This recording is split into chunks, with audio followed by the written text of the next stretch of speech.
오늘 시간과 함께 볼 하나님의 말씀은 출애굽기 12장의 말씀입니다.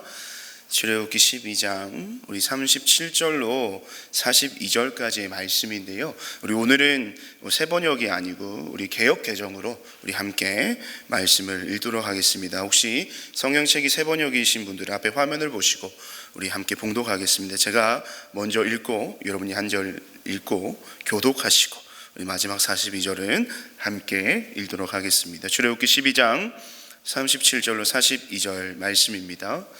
이스라엘 자손이 람셋을 떠나서 숫곳에 이르니 유아 외에 보행하는 장정이 60만 가량이요 수많은 잡족과 양과 소와 심이 그들과 함께 하였으며 그들이 애굽으로부터 가지고 나온 발교되지 못한 반죽으로 무교병을 구웠으니 이는 그들이 애굽에서 쫓겨남으로 지체할 수 없었음이며 아무 양식도 준비하지 못하였음이었더라.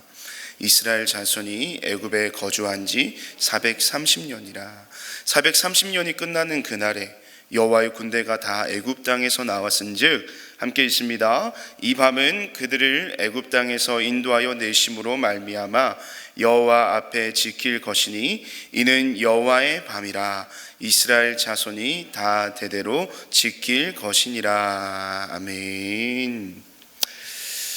저는 오늘 출애굽기 12장 우리 37절에서 우리 42절의 말씀을 가지고 여호와의 밤이라는 말씀의 제목으로 이 시간 여러분과 잠시 은혜를 나누기를 원합니다. 우리 말씀을 나누기에 앞서서 우리 함께 한번 서로 이렇게 돌아보시면서 우리 오늘 또 지난주보다 더 많은 분들이 예배를 참여하신 것 같은데 함께 한번 인사합시다.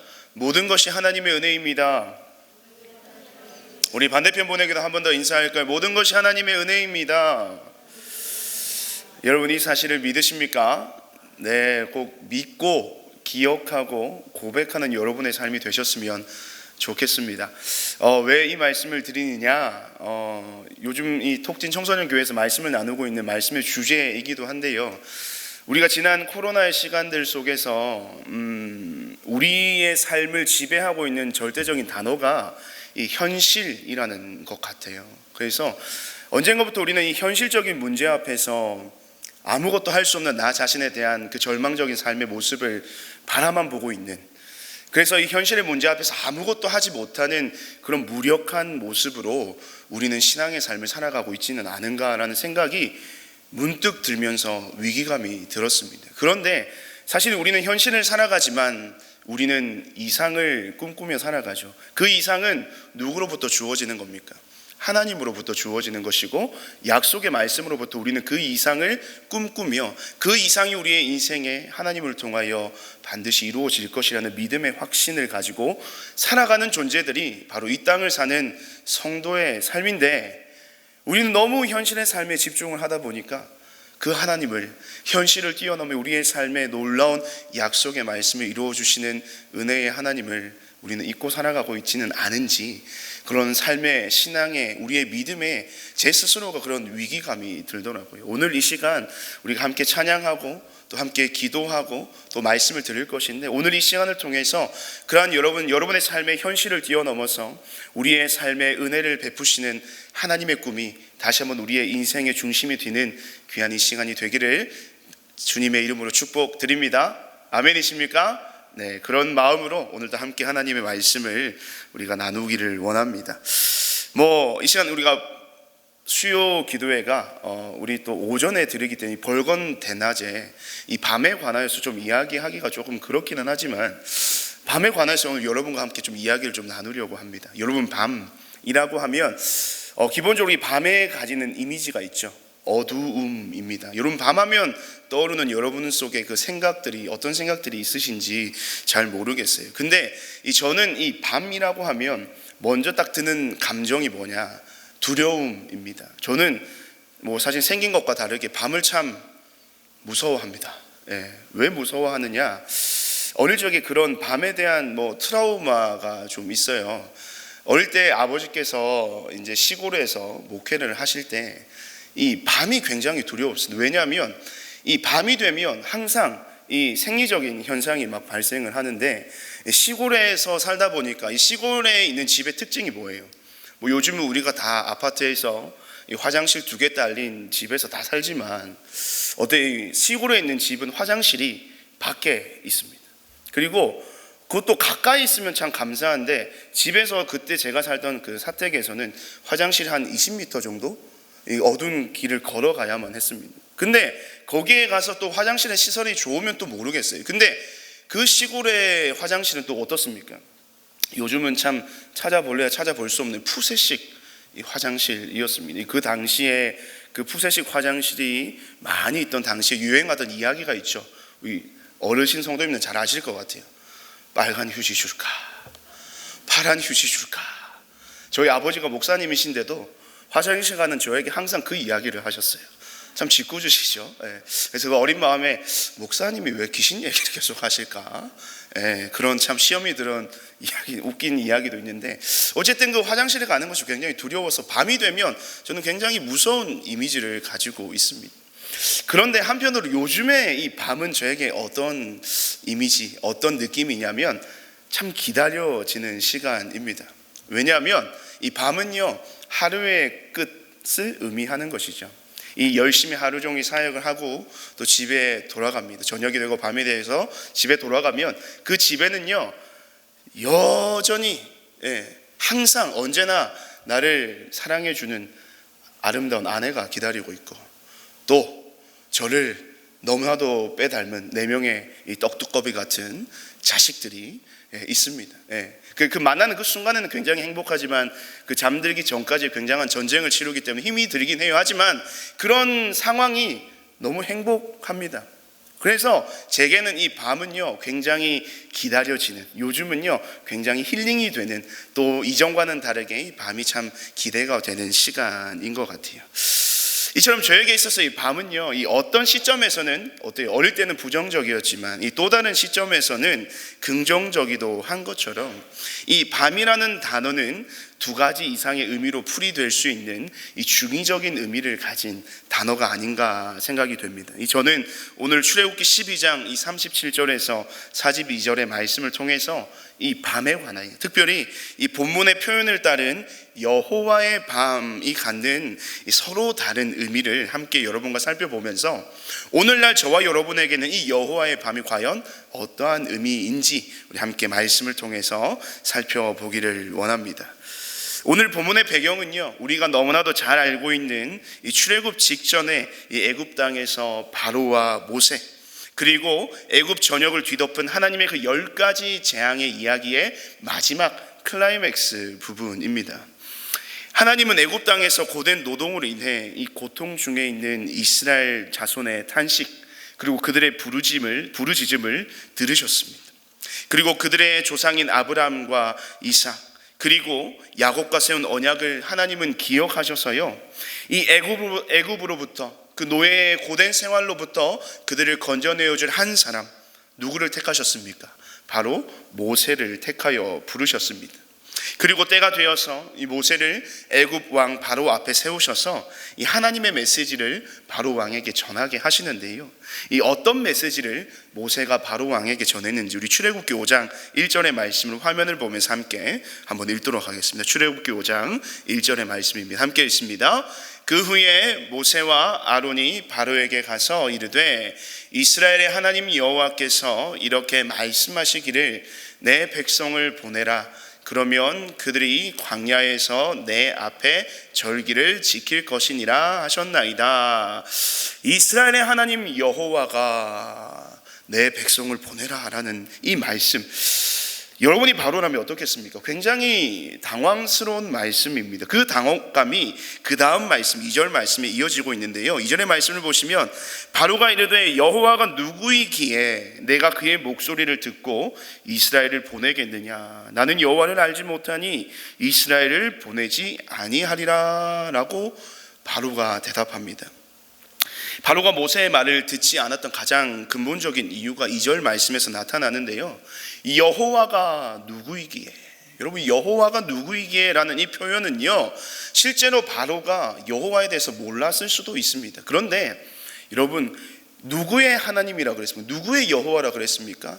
이스라엘의 여호와, 이스라엘의 여호와, 이스라엘이 섬기는 신, 이스라엘은 그들에게는 노예들이었습니다. 노예들이 섬기는 신, 여호와가, 그 여호와가 누구냐? 우리의 노예들이 섬기는 신이 뭐 어쨌는데 그가 뭐 대단한 사람이라도, 대단한 존재라도 되기냐도 하냐? 라는 이런 바로의 그 조롱 섞인 비아냥거리는 목소리, 그 의미가 바로 이 여호와가 누구이기에 라는 이 말의 표현 속에 담겨 있는 것입니다. 여러분, 이 하나님이 애굽 땅 전역에 몇 가지의 재앙을 내리셨죠? 10가지의 재앙을 내리셨습니다. 혹시 다 암기하고 계시죠? 자, 첫 번째 재앙은요, 피. 두 번째요, 개요? 개구리요. 네, 그 우리가 사실은 우리 10가지 재앙을 우리가 외울 때요, 이렇게 외웠어요. 피, 개, 이, 파, 악, 독, 우, 매, 흑, 장. 10가지인데요. 이 재앙의 앞글자를 다 따서 외웠던 기억이 있는데, 어떤 동기, 우리 그때 전도사님은 이 앞글자만 외우고 뒤에 거를 연결을 못 시켜가지고 이 앞글자만 다 써서 이제 틀렸다는 그런 재미난 에피소드도 좀 있었습니다. 네. 어쨌든 이 10가지 재앙을 내리셨잖아요, 그렇죠? 근데 하나님께서 애굽 땅에 이 10가지의 재앙을 내리신 이유는요, 이 바로 왕의 오만함과 이 조롱에 대한 하나님의 응답이라고 우리는 볼 수가 있습니다. 너가 비아냥거리고 조롱하는 나 여호와 하나님이 바로 이와 같은 존재야 라고 이 하나님께서 자기 자신을 이 바로와 애굽 땅에 어필하는 것과 같은 생각이 저는 들더라고요. 이 10가지의 재앙을 통해서 이 바로의 높은 콧대를 꺾으시고 이 하나님께서 그에게 하나님이 자신의 그 본때를 그 바로 왕에게, 애굽 땅에게 보여주시는 겁니다. 그러나 바로는 이스라엘 자손을 보내는 것에 대한 결정을 어떻게 합니까? 계속해서 번복하죠. 그러면서 하나님 앞에서 이 완악한 모습과 태도를 지속적으로 보입니다. 그런 바로의 완악함은 결국 어떤 재앙까지 이르게 됩니까? 마지막 10번째 재앙으로 이어지게 되는 겁니다. 모두가 잠든 어둠이 짙게 내린 이 고요한 그 시간에 드디어 이 마지막 재앙과 함께 애굽 전역에 이 깊고 짙은 여호와의 밤이 임하게 됩니다. 우리 본문 29절과 30절의 말씀 우리 함께 한 목소리로 읽겠습니다. 시작. 우리 밤중에 여호와께서 애굽 땅에서 모든 처음 난 것 곧 왕위에 앉은 바로의 장자로부터 옥에 갇힌 사람의 장자까지와 가축에 처음 난 것을 다 치심에 그 밤에 바로와 그 모든 신하와 모든 애굽 사람이 일어나고 애굽에 큰 부르짖음이 있었으니 이는 그 나라에 죽임을 당하지 아니한 집이 하나도 없었음이었더라. 아멘. 이 여호와의 명령을 거부하고요, 하나님을 인정하지 않았던 그 바로의 오만 불손한 태도로 인해서 이 애굽 땅 전역에 임한 하나님의 마지막 재앙은 모든 처음 난 것에 대한 죽음이었습니다. 장자의 죽음이 임하는 순간 그 한밤중의 정막은 산산이 깨어졌고요, 곳곳에서 울부짖음과 이 절망의 탄식 소리가 넘쳐나게 되었던 거죠. 이에 대해서 출애굽기 11장 6절의 말씀을 보시면 애굽 온 땅에 전무후무한 큰 부르짖음이 있으리라 라고 하신 하나님의 말씀이 실제가 되어서 이 애굽 온 땅에 그 장자의 죽음으로 인하여서 온 애굽 백성들이 슬피 우는 소리가, 전무후무한 슬픔이 이 온 애굽 땅을 뒤덮어버렸다는 거예요.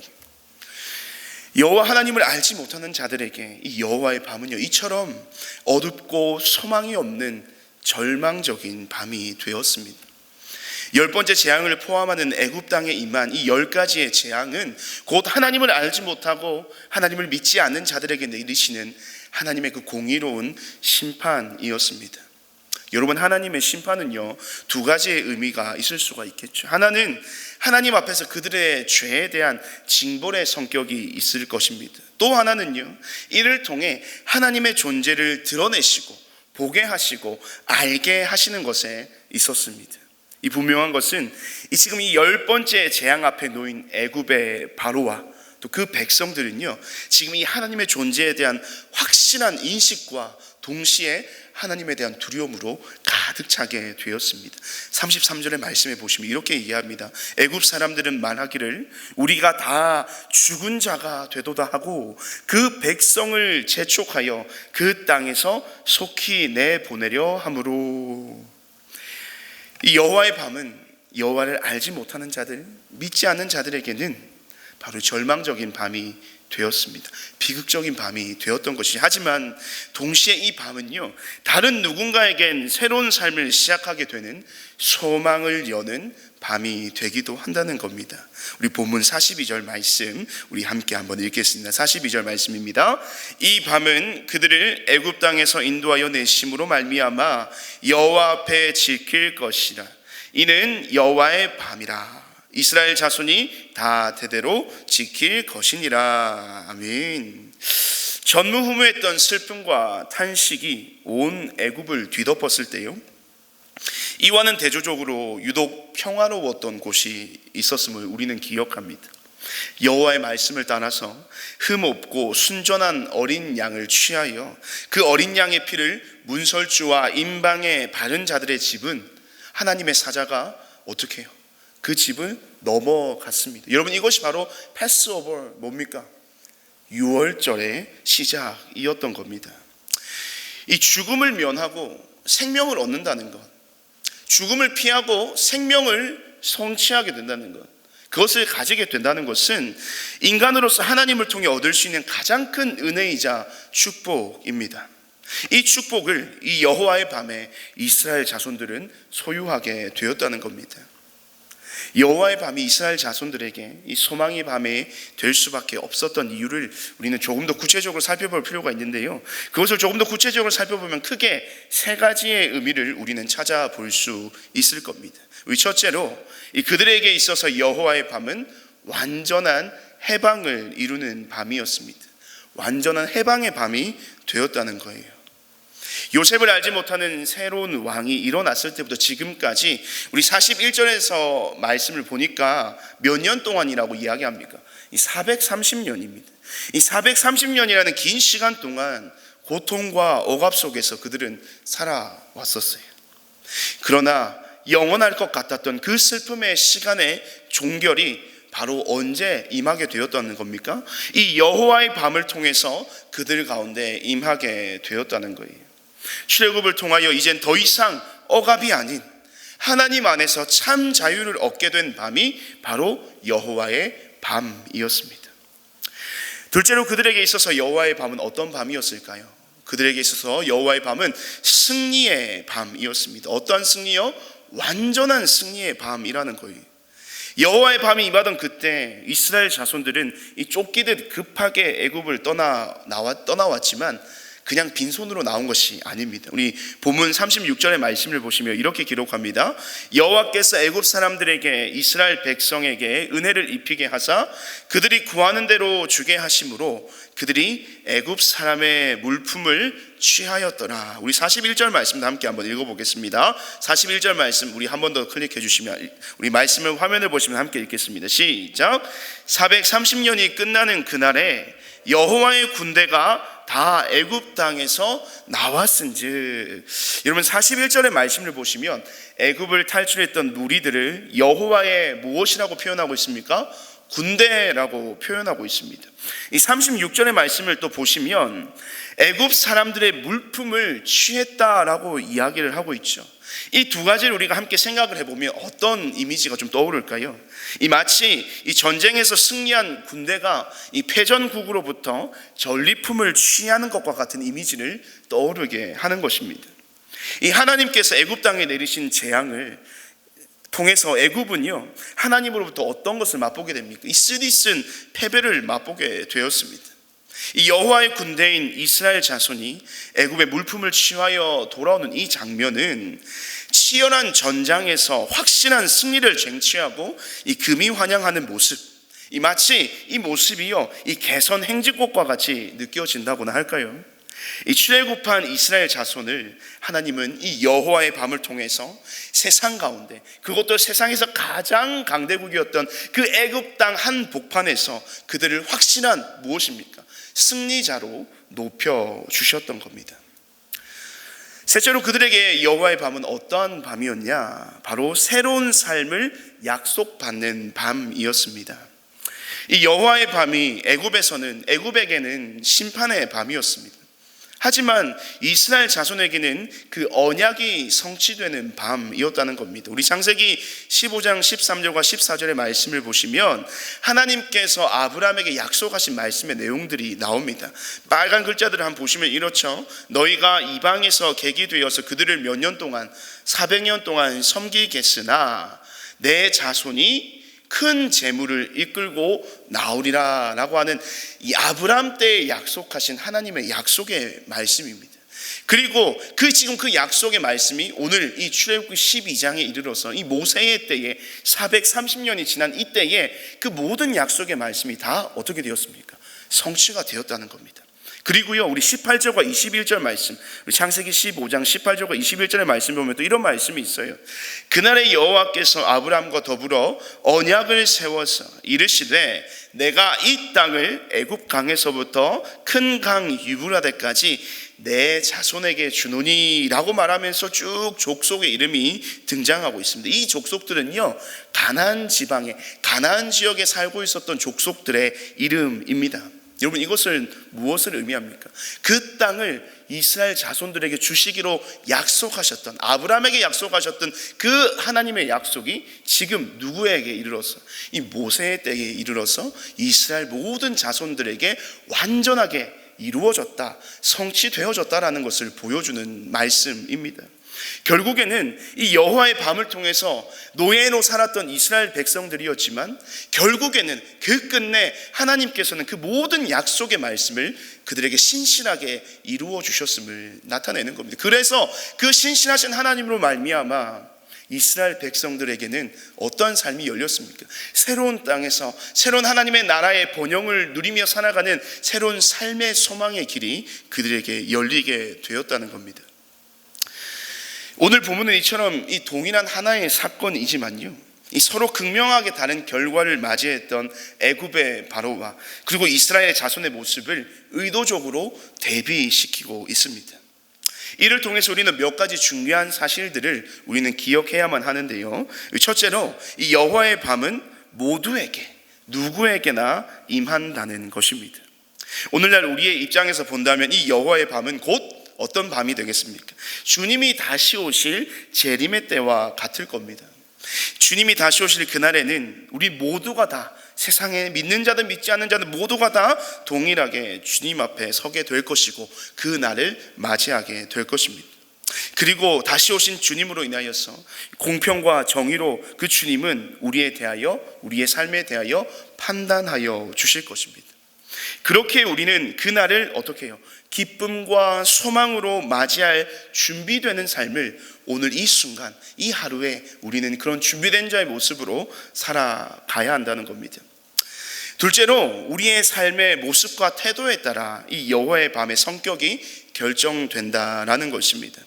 만약 바로가 하나님을 인정하고요, 순순히 그 말씀, 그 명령, 그 메시지를 따랐다고 한다면 애굽에게 있어서 이 여호와의 밤은요, 이스라엘 자손들이 맞았던 소망의 밤과 같이 그들에게도 소망의 밤이 될 수도 있었을 겁니다.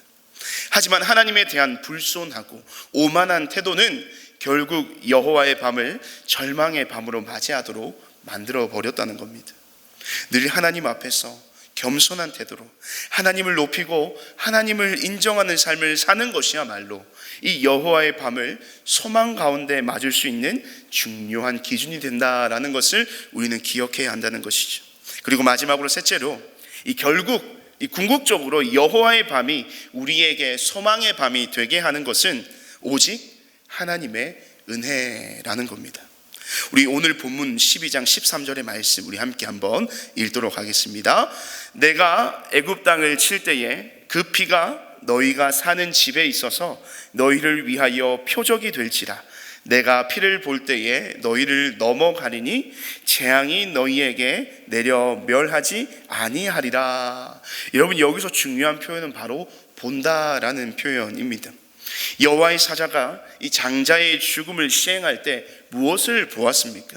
이 집의 형편이나 그 집의 환경을 본 것입니까? 아니죠. 무엇을 보았냐면 그 집 문 앞에 그 임방과 문설주에 발린 어린 양의 피를 보고 하나님의 사자가 넘어간 것입니다. 이스라엘 자손들이 이 유월절의 은혜를 입고요, 이 소망의 밤을 맞이할 수 있었던 이 궁극적인 이유는 그들의 어떠한 노력이나 그들의 어떠한 행함이 아니라 그들을 위해 희생당한 어린 양의 피. 여러분, 이 어린 양의 피는 누구를 의미하는 것이냐? 바로 예수 그리스도의 보혈을 상징하는 것입니다. 십자가의 은혜. 여러분, 십자가의 공로에 있어서 저와 여러분의 공로가 있습니까? 없습니까? 우리의 공로는 전혀 찾아볼 수가 없는 것입니다. 오직 십자가의 보혈은요, 전적인 주님의 공로이고 전적인 주님의 은혜라는 사실을 우리는 너무나도 잘 알고 있어요. 오늘 이 시간 저와 여러분의 삶에 소망을 이야기할 수 있는 유일한 근거는 전적인 하나님의 그런 은혜임을 우리는 오늘 본문을 묵상하면서 우리의 삶을 통하여 반드시 고백해야 한다는 것입니다. 오늘날을 살아가는 우리의 이 땅에서의 삶을 살아가는 우리 삶에도 이러한 하나님의 그 전적인 은혜가 필요하지 않으십니까? 하나님의 은혜 없이는 살아갈 수 없는 이 땅에서의 삶이죠. 우리 마지막으로 고린도전서 5장 7절의 말씀 우리 함께 한번 읽겠습니다. 고린도전서 5장 7절의 말씀입니다. 너희는 누룩 없는 자인데 새 덩어리가 되기 위하여 묵은 누룩을 내버리라. 우리의 유월절 양 곧 그리스도께서 희생되셨느니라. 아멘. 하나님은 예수 그리스도를 통해서요, 이 절망 속에 살아가는 우리에게도 이 소망이 넘치는 어떤 밤, 여호와의 밤을 꿈꾸게 하십니다.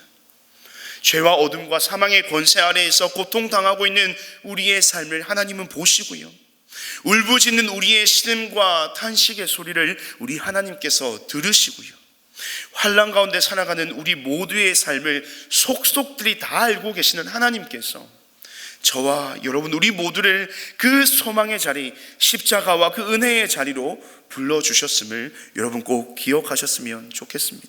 그리고 당신의 사랑하는 아들 예수 그리스도를 저와 여러분에게 내어주심으로 저와 여러분을 향한 하나님의 사랑과 그 언약의 신실하심을 친히 확증하여 주셨음을 우리는 이 시간 기억하며 나아가야 할 것입니다.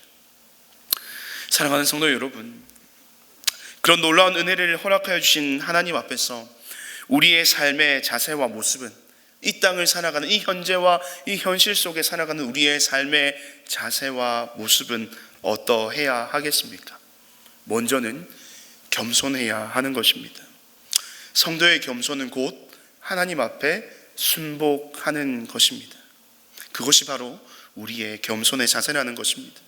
그 다음 우리는 어떻게 살아가야 할까요? 늘 기억하는 삶을 살아가야 한다는 겁니다. 성도는 언약의 신실하신 하나님을 기억하며 살아가는 자들입니다. 또한 성도들은요, 언약의 신실하신 하나님께서 그 언약을 반드시 이루어 주실 것이라는 믿음의 확신을 가지고 그러한 하나님을 기억하며 살아가는 인생이 바로 성도의 삶의 인생이라는 것입니다. 절망 속에서도, 낙심 가운데서도, 소망이 없어 보이는 이 절체절명의 위기의 삶 속에서도 우리가 할 수 있는 것은 사실 아무것도 없습니다.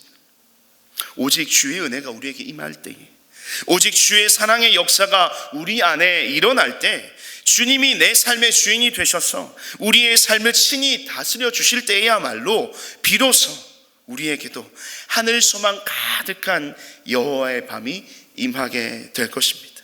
오늘 이 밤, 바로 이 밤이 저와 여러분의 밤, 소망이 넘치는 밤, 여호와의 밤이 되시기를 주님의 이름으로 축복드립니다.